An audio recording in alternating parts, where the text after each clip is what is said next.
Maman! Papa! J'ai toussé alors que la pièce était rapidement engloutie par les flammes.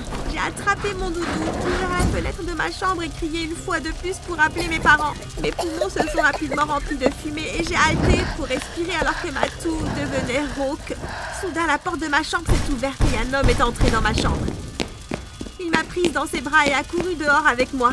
Il m'a immédiatement remise aux ambulanciers qui ont placé un masque à oxygène sur mon visage. Les sirènes de l'ambulance ont disparu alors que je perdais connaissance.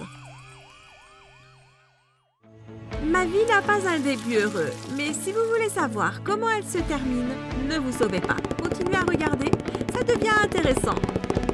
Croyez-moi, cet incendie s'est produit quand j'avais 5 ans. J'en ai maintenant 16.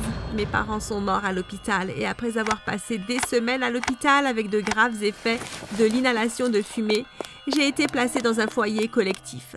À 5 ans, je ne comprenais pas pourquoi les enfants étaient si méchants. On pleure encore, hein? Un gamin joufflu nommé Duc s'est mis à rire en s'approchant de la fenêtre devant laquelle j'étais assise. Je lui ai tourné le dos, il m'a attrapé par l'épaule et m'a fait tourner. Dans le processus, l'un des pieds de la chaise s'est brisé et je suis tombée au sol avec un bruit sourd. J'ai crié. Un garçon de 9 ans, Clint, a couru vers moi et m'a aidé à me relever. « Pourquoi tu ne t'en prends pas à quelqu'un de ta taille ?» Clint a grogné contre Duc. Duc a ri de façon menaçante et a levé un sourcil. « Comme toi, asticot !» Duc faisait 2 fois la taille de Clint et je ne voulais pas qu'il soit blessé. Duc a essayé de frapper Clint au visage, mais Clint était agile et il a esquivé tous les coups de poing et de pied que Duc a tenté. Clint a rapidement amené Duc à la fenêtre. Il a rapidement soulevé les jambes de Duc et l'a fait basculer par la fenêtre. Les autres enfants du foyer se sont précipités pour voir Duc sortant en courant des rosiers sous la fenêtre. Depuis ce jour, Clint et moi étions inséparables. Quand Clint a eu 18 ans, il s'est engagé dans l'armée. Après le départ de Clint, je me suis battue dans le foyer et j'ai fugué à 14 ans. La vie dans la rue était dure. Finalement, un groupe d'enfants de la rue m'a accueilli et nous nous sommes protégés et nourris mutuellement. Le nom du leader était Terry. Il vivait dans la rue depuis l'âge de 8 ans. Ses enfants ont été ma famille pendant 2 ans.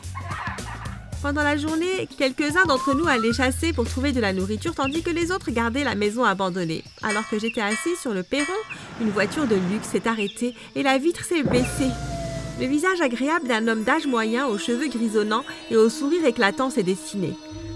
« Bon après-midi, madame. »« Je ne suis pas une madame. » Je l'ai regardé avec curiosité. Que faisait une voiture comme ça dans ce genre de quartier? Alors, dois-je t'appeler par ton nom, Nicolette? Comment connais-tu mon nom? L'homme a ignoré ma question. Alors, Nicolette, j'ai de bonnes nouvelles pour vous. Je suis ici pour t'adopter. J'ai roulé les yeux. Est-ce une farce? C'est Terry qui t'a poussé à faire ça? Bien que je ne sache pas où il aurait pu trouver l'argent pour engager un gars BCBG comme toi. Nicolette, laisse-moi t'assurer que je n'ai aucune idée de qui est ce Terry. Je suis ici parce que ta cousine, la princesse Célia de Monaco, te cherche depuis des années. Je suis ici pour t'emmener loin de cet endroit épouvantable. Pendant notre conversation, le reste de la bande est revenu. « Hé, Terry, attrape ce joker. Apparemment, ma princesse de cousine veut m'adopter. » Un regard sérieux est apparu sur le visage de Terry. Il s'est approché de la voiture et a parlé avec l'homme pendant que je discutais avec le reste de la bande. Terry s'est tourné vers moi. « Il est temps pour toi de partir. Fais-moi confiance. » J'ai hoché la tête et embrassé le reste de la bande avant que Terry n'ouvre la porte de la voiture pour moi et que je m'assoie à l'intérieur. L'homme a tendu une enveloppe à Terry, a souri et a remonté la fenêtre. En sortant du quartier, j'ai demandé « Qu'y avait-il dans l'enveloppe ?» « De l'argent. Juste un petit merci pour t'avoir gardé en sécurité. » Le gentleman s'est présenté comme étant Stan. Environ 32 minutes plus tard, nous nous sommes arrêtés devant le portail d'une belle maison. Lorsque nous avons franchi les portes dorées, il y avait un jardin à gauche et une piscine et un court de tennis à droite. Lorsque la voiture s'est arrêtée devant la maison, une dame dodue aux cheveux gris a dévalé les marches pour nous accueillir. Stan et moi avons sauté de la voiture et le chauffeur est parti. « Nicolette, voici Madame Lane. la gouvernante. Elle dirige cette maison comme une machine bien huilée. Bienvenue, Madame Nicolette. Viens, on va te nettoyer et mettre de la nourriture dans ton estomac. Alors que Madame Lane me conduisait à travers les nombreux couloirs qui menaient à ma chambre, elle m'a dit à quel point c'était bien que je sois là.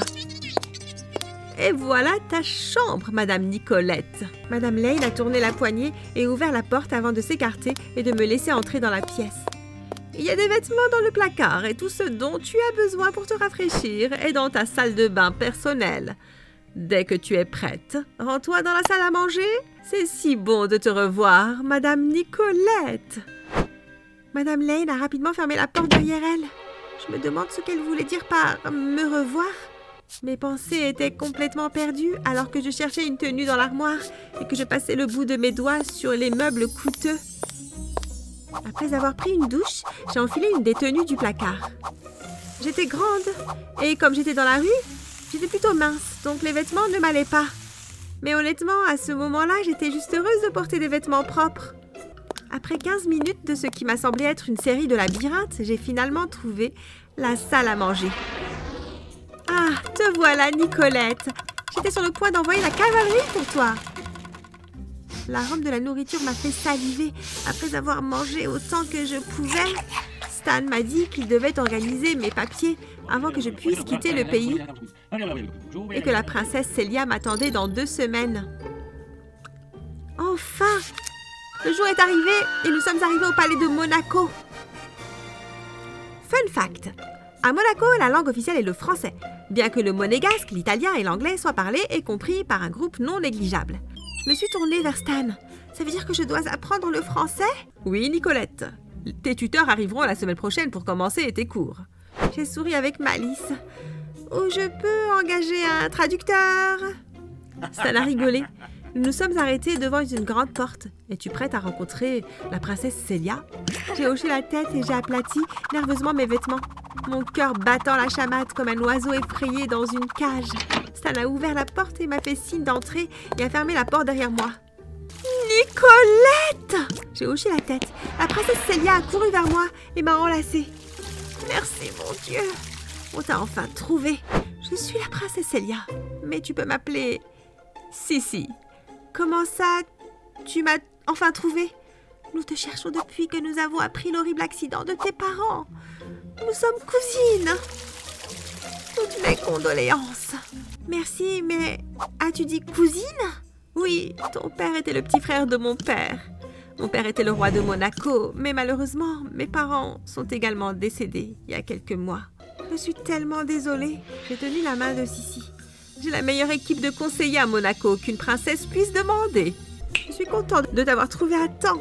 Dans 3 mois, je fêterai mes 18 ans. Et je serai également couronnée reine de Monaco. Trouvons un endroit calme pour rattraper le temps perdu. J'étais assez heureuse à Monaco. La plupart du temps, Sissi était entourée des conseillers et elle était la seule personne du palais qui avait mon âge. De nombreux jours après les cours, j'ai exploré le palais et grimpé aux arbres du jardin du palais.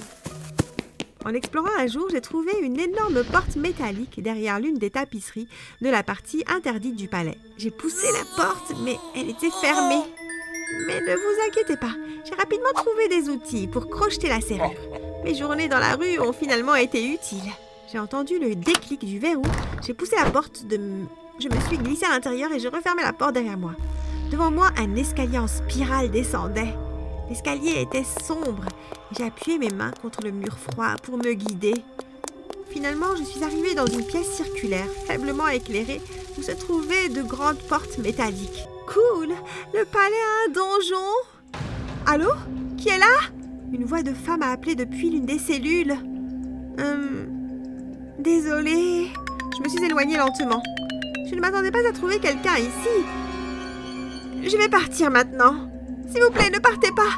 La femme et un homme sont apparus devant la porte. Qui êtes-vous? Cette fois, l'homme a parlé. Nous sommes les parents de Sissi. Ma mâchoire s'est décrochée. Sissi m'a dit que ses parents sont morts. Je peux vous assurer, a dit l'homme, que nous sommes toujours bien vivants. Si vous êtes les parents de Sissi, pourquoi êtes-vous enfermés ici? La mère de Sissi m'a ensuite raconté qu'après le décès du vrai roi et de la vraie reine, ils ont gouverné le royaume. Cependant, il y a environ un an, les choses ont changé radicalement. Et Sissi a soudoyé son chemin vers le trône. Elle a dit aux citoyens qu'ils étaient morts et que seule une poignée de serviteurs savent qu'ils sont là. Sissi a un autre donjon où elle garde les familles des personnes qui savent que nous sommes en vie. Elle leur a dit que s'ils en parlaient à quelqu'un, ils ne reverraient jamais leur famille. Mais ça ne ressemble pas à Sissi. Vous mentez!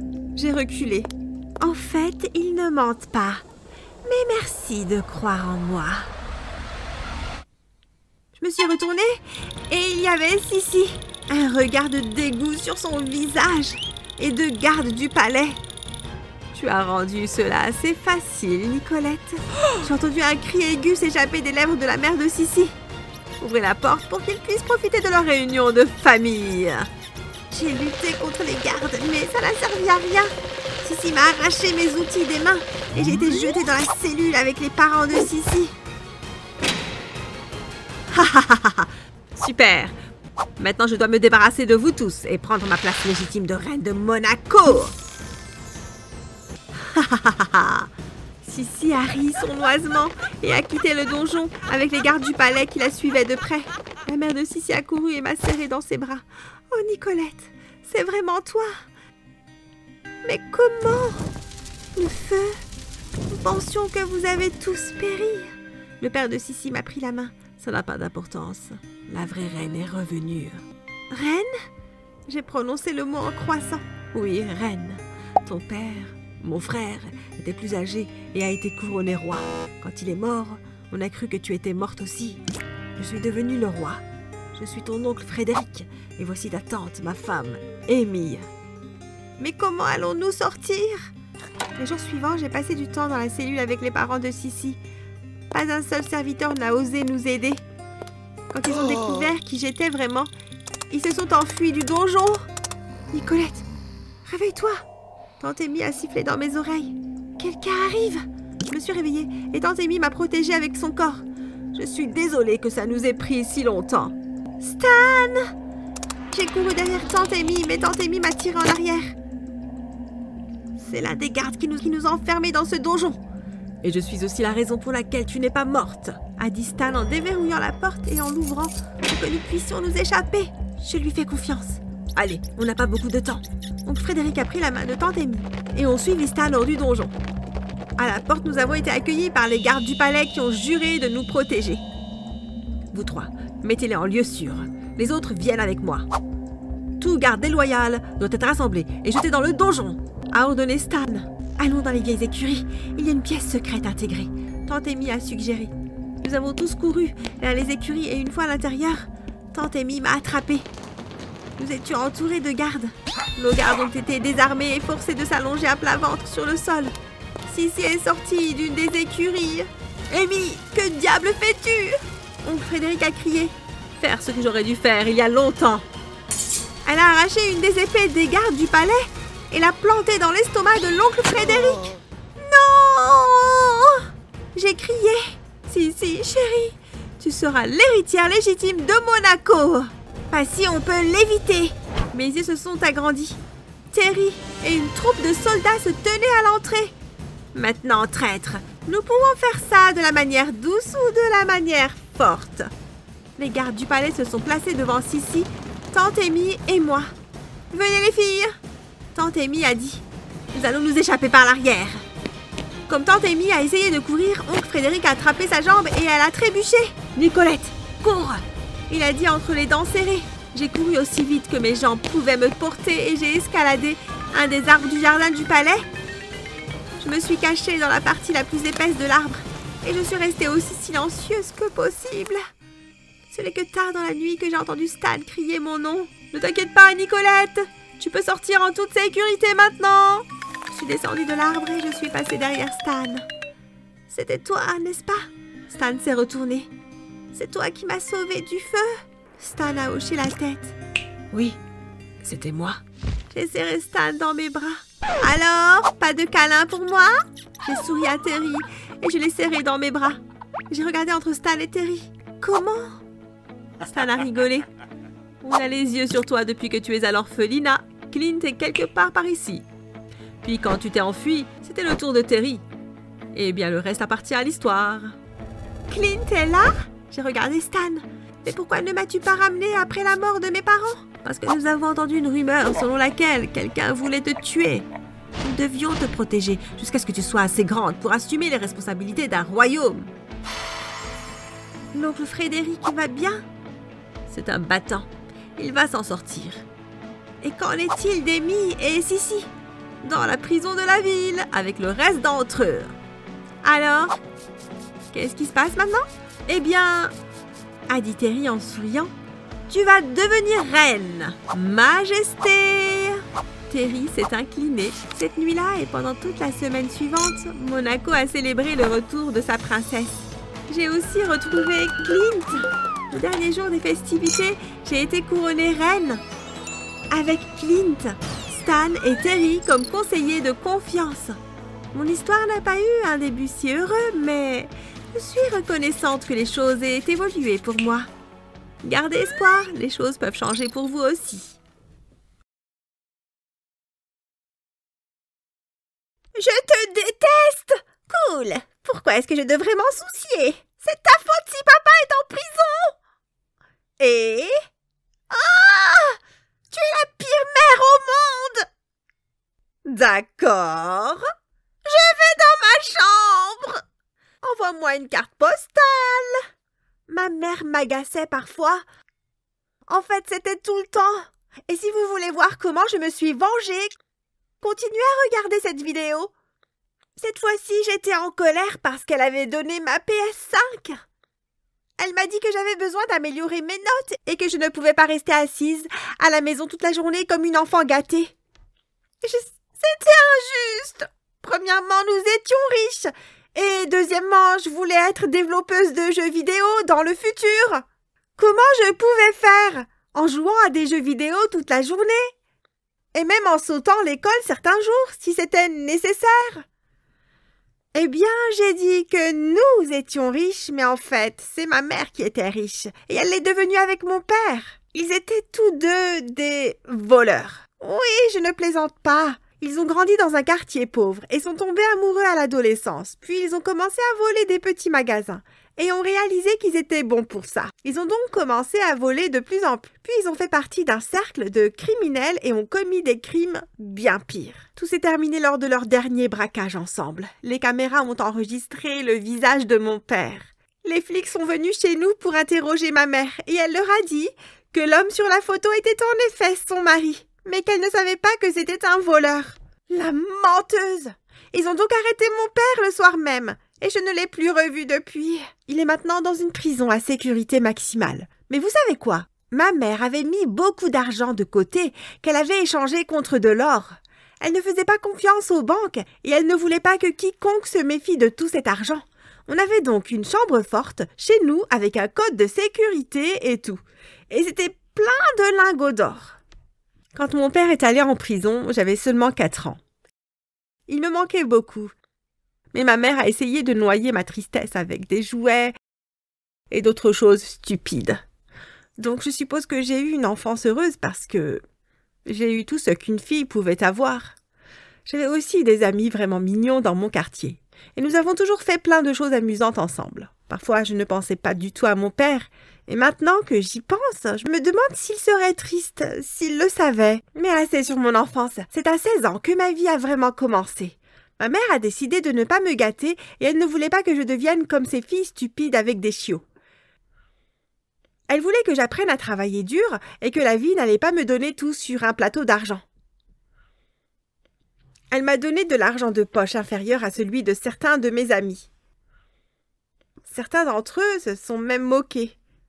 « Ah, Monica, tu vis dans un manoir et ta mère a 3 voitures hors de prix, mais on doit toujours t'acheter de la nourriture. C'est trop drôle. » Mais je ne trouvais pas ça drôle. Je pensais que c'était ridicule et j'allais faire quelque chose pour y remédier. Aujourd'hui, tout le monde parle de comment devenir rapidement riche.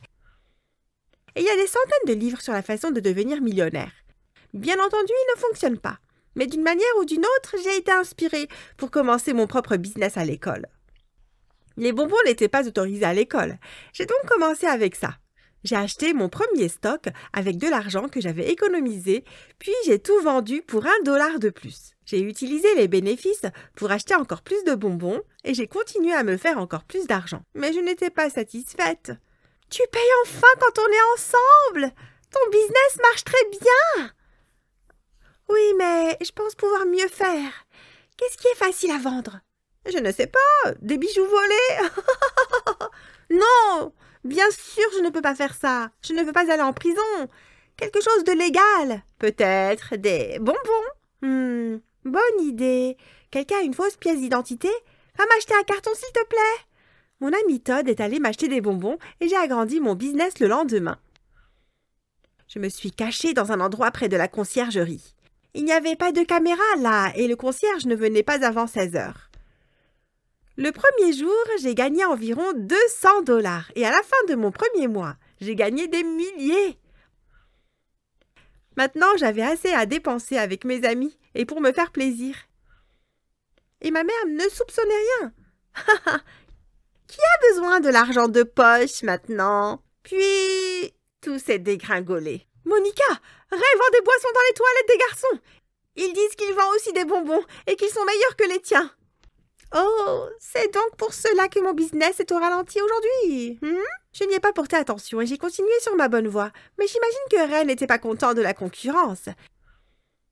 Il a trouvé un moyen d'afficher mon business et le lendemain, un responsable de l'école m'a attrapé au milieu d'une vente. J'ai été envoyée directement au bureau du directeur et ma mère a été appelée. Comment as-tu pu faire quelque chose comme ça? Je pensais t'avoir mieux élevé que ça. Je suis déçue. Oh, a-t-elle dit, presque en pleurs. C'est parce que tu ne me donnes pas assez d'argent. C'est ta faute. Ne parle pas à ta mère comme ça. Quoi qu'il en soit, elle est suspendue pendant 2 semaines et elle sera en retenue pour le reste du trimestre. D'accord, monsieur le principal, merci. Monica, allons-y. Nous avons quitté l'école et ma mère est restée calme jusqu'à la maison. Quand nous sommes finalement arrivés dans le salon, elle a parlé, mais je n'étais pas tout à fait prête pour l'écouter.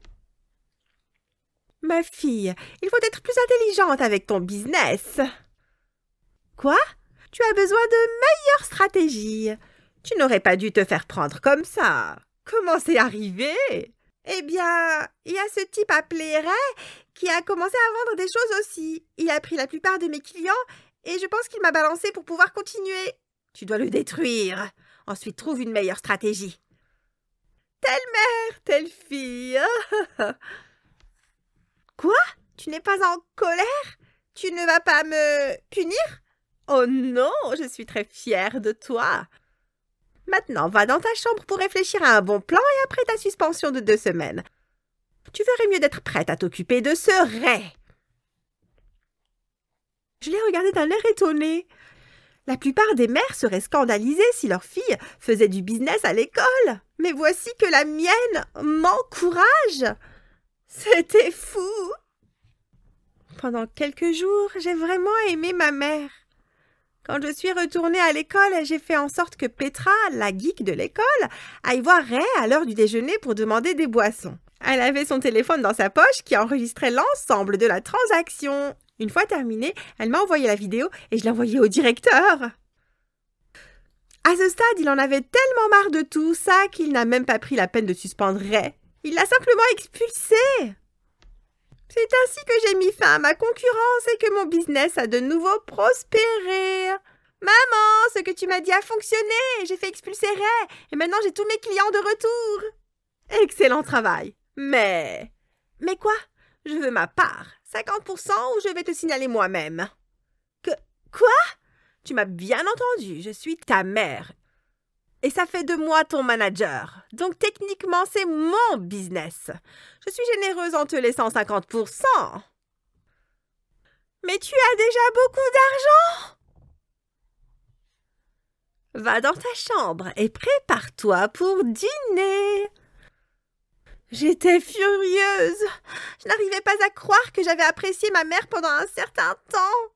Il s'est avéré qu'elle était la même femme horrible. Quoi qu'il en soit, j'ai pensé à autre chose parce qu'un gars appelé Gary me tournait autour depuis un certain temps. Puis, il y avait Jonathan qui était aussi très mignon et j'adorais passer du temps avec lui. Parfois, quand ma mère me prenait trop d'argent, il m'achetait des trucs et me traitait comme une princesse. Mais ne vous méprenez pas, je n'étais pas sans ressources, mon business était encore florissant.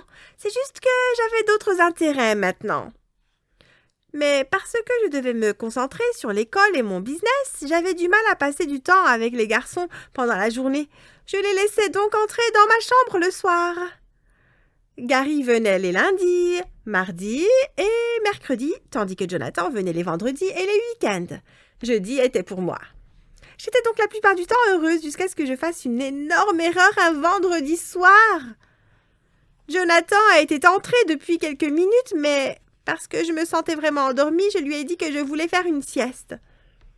Il est venu dans le lit à côté de moi et nous nous sommes un peu câlinés, puis soudainement... « Monica, qu'est-ce que tu es en train de faire? »« Maman, pourquoi tu es là ?» j'ai dit sous le choc. Apparemment, j'avais oublié de verrouiller la porte. Jonathan s'est accroupi et on aurait dit un chaton effrayé. Je suis désolée, mais on ne faisait rien, je vous jure. »« Sors de chez moi !» Il a sauté par la fenêtre et je ne pense pas avoir eu autant honte de toute ma vie. « Écoute-moi, jeune fille. Tu n'es pas autorisée à avoir un petit ami. »« Quoi ? Je peux diriger un business illégal à l'école, mais je ne peux pas sortir avec un garçon? J'ai 16 ans, maman, pas 12. Je suis ta mère et ce sont mes règles. Ah, et aussi, tu es punie pendant 1 mois. Tu es la pire mère au monde, espèce d'hypocrite. » Je n'ai pas eu l'occasion de terminer toutes les choses horribles que je voulais lui dire parce qu'elle est sortie de ma chambre en claquant la porte. J'ai refusé de lui parler tout le week-end. Puis quand je suis rentrée de l'école lundi, j'ai remarqué qu'elle avait installé des verrous sur mes fenêtres. Quoi qu'il en soit, j'ai continué à voir mes petits amis. Je devais juste être plus créative. Je sortais des cours et parfois on allait n'importe où, juste pour être ensemble. Cette femme agaçante ne va pas ruiner mon humeur. Tout se passait bien jusqu'à ce que ma mère commence son second mouvement. « Monica, chérie, voici Clyde, mon nouveau petit ami. »« Ton quoi ?»« Bonjour, enchantée de te rencontrer. J'ai beaucoup entendu parler de toi. »« Tais-toi, maman, comment peux-tu avoir un petit ami, mais pas moi ?»« J'espère que tu enverras cette gamine en internat une fois mariée. »« Après quoi ?»« Oui, chérie, nous sortons ensemble depuis un certain temps et il m'a demandé en mariage il y a 1 semaine. C'est pourquoi je te le présente maintenant. Nous allons déménager à Bora Bora, ça va être génial. Tu vas adorer. Comment est-ce qu'on va pouvoir financer ça? Eh oh, la réserve. Je change tout en cash en ce moment. Bientôt, notre chambre forte sera remplie de cash. Je ne savais pas ce que je devais dire ou faire d'autre. Je suis passée devant eux et je me suis enfermée dans ma chambre. Je n'aimais pas du tout ce Clyde. Et comment pouvait-elle oublier mon père comme ça? Il était toujours en prison à cause d'elle et elle voulait s'enfuir en Polynésie française avec cet idiot. Je me suis assise et j'ai préparé un plan. 1 semaine plus tard, j'ai passé un coup d'œil dans la chambre forte et j'ai remarqué que ma mère avait déjà converti tout l'or. En quelque sorte, elle m'avait fait confiance avec la combinaison de la chambre. J'ai donc pu entrer facilement. J'ai mis environ 100 000 $ dans mon sac, que j'ai refermé. J'ai arrosé l'argent restant d'alcool. J'ai craqué une allumette et... tout a pris feu. J'ai mis environ 100 000 $ dans mon sac. J'ai couru à l'extérieur pour voir mon mauvais plan se dérouler. Tout d'abord, nos détecteurs de fumée se sont déclenchés. Puis, j'ai vu de la fumée noire s'échapper par les fenêtres. Rapidement, toute la maison était en feu. Ma mère et Clyde sont arrivés en même temps que les pompiers. J'ai prétendu avoir peur, puis j'ai souri à ma mère. « Profite bien de Bora Bora, maman !» Je me suis retournée et je suis partie. J'ai décidé de rendre visite à mon père en prison pour lui parler de tout ce qui s'était passé. Il était très content de me voir après toutes ces années. Elle a donc trouvé un petit ami, hein? Je suis sûre que c'était Clyde. Quoi? Comment tu le sais? J'ai découvert qu'ils se voyaient pendant que nous étions ensemble. Je pense qu'elle m'a balancé pour se débarrasser de moi. Oh, papa, je suis désolée. Eh bien, tu t'es vengé pour nous deux, hein? Tel père, telle fille.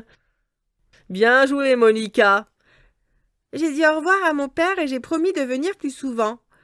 J'ai décidé de ne pas retourner vers ma mère. J'ai utilisé l'argent que je lui ai pris pour louer un studio. J'ai commencé un petit business de smoothie. Ce n'est certainement pas aussi rentable que mon business à l'école. Mais au moins, je n'ai plus jamais à voir cette horrible femme. Mon père sort bientôt et j'espère que nous serons en mesure de vivre ensemble. Je préfère être pauvre avec lui plutôt que riche avec cette vipère de mère. Je m'en souviens comme si c'était hier. Je n'arrive pas à y croire, frère. C'est enfin arrivé. Je suis enfin un artiste de renom, m'a dit Josiah, tout content dès que nous sommes entrés dans la voiture sur le chemin du retour après avoir signé son contrat. J'étais si heureux pour lui parce que j'avais vu combien il avait travaillé dur pour y parvenir. 4 ans plus tard, il était maintenant un musicien connu et extrêmement célèbre. Un jour venteux, alors qu'on était dans le bus en route pour l'un de ses spectacles, je l'ai entendu parler au téléphone avec quelqu'un d'autre, probablement son manager. Il avait l'air extrêmement fatigué, ce qui était normal, parce qu'il avait fait 2 spectacles à la suite pendant 2 soirs consécutifs et il a dû en faire un de plus ce soir-là. « Je suis vraiment fatigué, Ernie », je l'ai entendu dire. « Combien est-ce que je dois en faire d'autres? Je ne pense pas pouvoir y parvenir. » Il était au téléphone pendant environ 3 minutes avant de raccrocher. Et avant que je ne puisse même dire quoi que ce soit, il s'est assis à côté de moi et m'a dit « James, plus je continue et plus ça devient difficile. Je ne sais pas encore combien de trajets d'un endroit à l'autre je peux encore supporter. Je commence à me sentir mal. » Je comprends ce que tu veux dire, Josiah. Je sais que ce n'est pas facile, mais tu dois faire ce que tu as à faire. C'est comme ça le showbiz. Combien d'autres spectacles tu dois faire avant la fin de la tournée? 3, mais ça a l'air de prendre une éternité. J'ai hâte de rentrer et de me détendre. Je sais que je voulais être célèbre, mais je commence à regretter. Ma vie ne m'appartient même plus. Je pensais que j'aurais plus de contrôle sur ma vie, pas moins. Mais j'imagine que tu as raison. Je dois juste continuer à faire ce qu'il veut que je fasse. Et si on faisait la fête ce soir après le spectacle? J'ai suggéré. Tu as besoin de prendre l'air pour t'en sortir et souffler un peu. Tu as raison, frère. 8 heures après, nous étions en train de faire le tour de la ville dans sa voiture. Nous avons été dans une seule boîte de nuit et Josiah se sentait déjà mieux. Josiah a gardé une main sur le volant avant de se retourner pour me demander « Tu n'as jamais appris à conduire, n'est-ce pas ?» « Jamais », j'ai répondu. « Eh bien, il y a un début à tout. Tu dois apprendre un jour, n'est-ce pas ?» m'a dit Josiah alors qu'il sortait de la voiture, le moteur en marche, avant de passer sur le siège passager avant. Il a ouvert la porte et nous avons échangé de sièges. Je pouvais sentir mes mains trembler pendant que la voiture se déplaçait. J'ai regardé le compteur de vitesse et je roulais à peine à 15 km/h. Josiah m'a encouragé à aller plus vite et c'est ce que j'ai fait. Mais ça n'a pas duré longtemps avant que la voiture ne heurte un camion. Toutes les fenêtres ont explosé, mais miraculeusement, je n'ai pas été blessé. J'ai regardé si je n'avais rien et ça allait, sauf quelques ecchymoses et des griffures. Josiah, cependant, avait été gravement blessé et a été hospitalisé, et il était informé que l'accident avait endommagé ses cordes vocales de manière irréversible et qu'il ne serait plus jamais en mesure de chanter. Josiah a demandé au médecin de ne pas en parler à qui que ce soit. Peu après, un responsable du studio d'enregistrement est venu voir Josiah. « Est-ce que ça va ?» a demandé M. Kemp. « Eh bien, je me remets de tout ça et je serai bientôt sur pied pour faire des chansons. » « Eh bien, concentre-toi sur ta santé pour le moment. Nous ne voulons pas que quelque chose arrive maintenant à ta voix, n'est-ce pas ?»« Ça va aller, M. Kemp. Les dégâts ne sont que temporaires. » Josiah et M. Kemp ont discuté pendant quelques minutes avant qu'ils ne partent.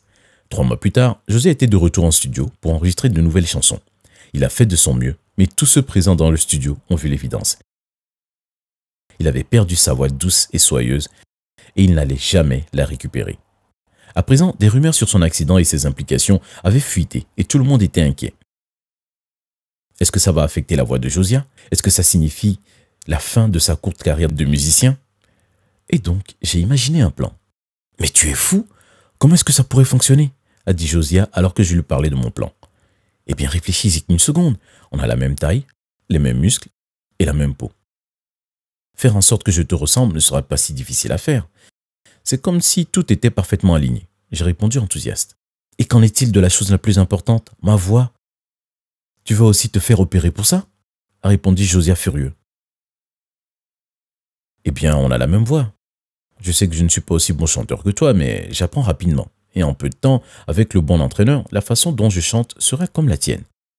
Tu ne vois pas que j'essaie de t'aider? Vraiment? Tu appelles ça aider? Tu veux ma place? Tu ne vois pas à quel point c'est n'importe quoi? Il ne peut y avoir qu'un seul Josiah. Je suis désolé, je pensais pouvoir t'aider. L'album de Josiah a finalement chuté et ça allait mal. Il y avait de mauvaises critiques partout. J'ai regardé le top des 200 meilleures chansons et aucune de Josiah n'y était. Son album de 18 chansons n'avait pas pu avoir un titre sur les 200 premières chansons du pays pour le moment. Et pour aggraver les choses, il y avait un nouveau chanteur qui commençait à attirer l'attention des médias. Il y a même eu une rumeur comme quoi le studio de Josiah lui avait offert un enregistrement dans le but de se débarrasser de Josiah. La goutte au final a été quand Josiah ne pouvait plus payer le loyer de son immense logement et a dû déménager dans un endroit beaucoup plus petit.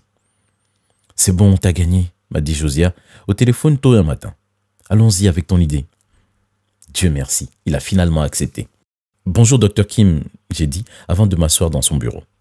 Josiah était là à m'attendre. Le médecin m'a informé de la procédure que je devais subir et combien de temps ça allait prendre pour que je récupère. Je n'ai pas vraiment écouté ce qu'il disait. Je voulais juste que la procédure soit faite pour pouvoir avancer. Je vous préviens, monsieur James, c'est la première fois que j'ai fait quelque chose comme ça. Eh bien, docteur, il y a un début à tout. Aucun de mes patients ne m'a jamais demandé de les faire ressembler exactement à quelqu'un d'autre. Car c'est difficile, mais heureusement, je suis le meilleur du monde. Eh bien, c'est pour ça qu'on est venu, Dr Kim. J'ai répondu en souriant. Nous avons parlé un peu plus et nous avons ensuite décidé d'une date pour l'opération. Les jours sont passés rapidement, le jour J est arrivé et l'opération a été effectuée. Un mois plus tard, j'étais de nouveau au bureau de Dr Kim pour un contrôle post-opératoire. Josiah était en retard et il est arrivé 20 minutes plus tard en transpirant. « Désolé, je suis en retard. » Puis il m'a regardé. « Il faut que je m'habitue à ce que tu me ressembles. Surtout que je n'ai pas de jumeaux. C'est un truc de fou. » Eh bien, James, tout semble en ordre. Je suis impressionné à quel point vous vous ressemblez maintenant. Presque indiscernable comme de vrais jumeaux, a dit le Dr Kim alors qu'il nous fixait, moi et Josiah. Tout ça grâce à vous, docteur. Vous vous êtes surpassé. Eh bien, j'imagine que oui. Au cours des semaines suivantes, j'ai commencé à apprendre tout ce que je pouvais sur Josiah. Ma voix était la même que lui. Je suis devenu meilleur que lui et quelques mois plus tard, j'ai sorti un album. Il a rapidement commencé à gravir le top et rapidement, il est devenu disque de platine, faisant même beaucoup mieux que les albums précédents de Josiah. Quelques mois plus tard, j'ai reçu un appel de M. Kemp.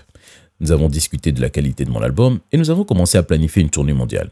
Puis juste avant qu'il ne raccroche, il m'a dit quelque chose qui m'a glacé le sang.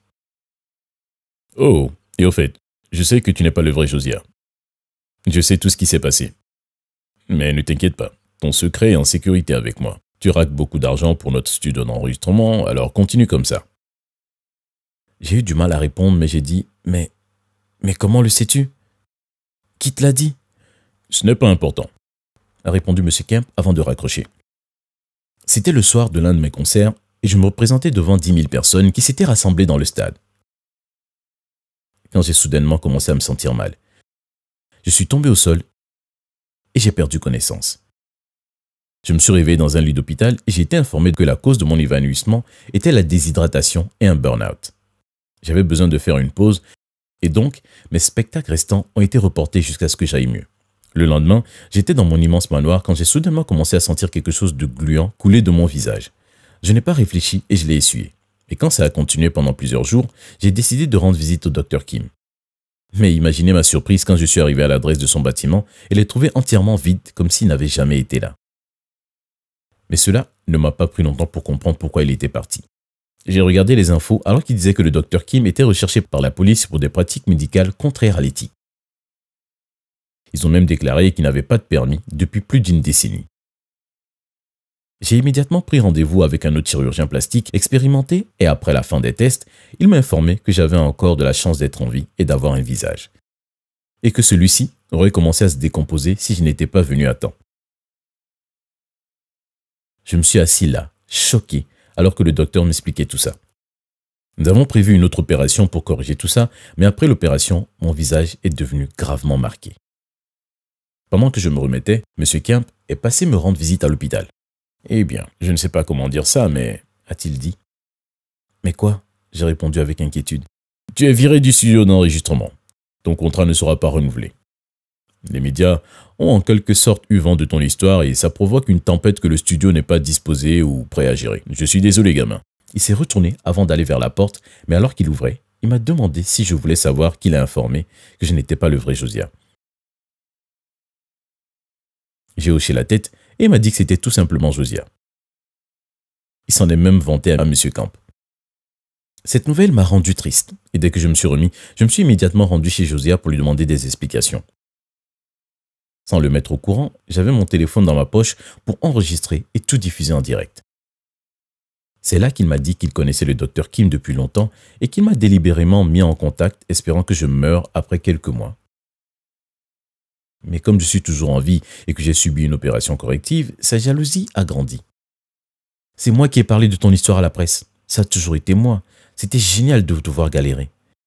Ces mots m'ont fait mal comme une épée dans le cœur. Je le connaissais depuis des années et il voulait me rabaisser plus bas que terre. J'ai pleuré silencieusement quand je suis sorti de chez lui. Et comme prévu, ma vidéo en direct a recueilli beaucoup d'attention et le public a vu le genre de personne que Josiah était et ils ont commencé à le rejeter.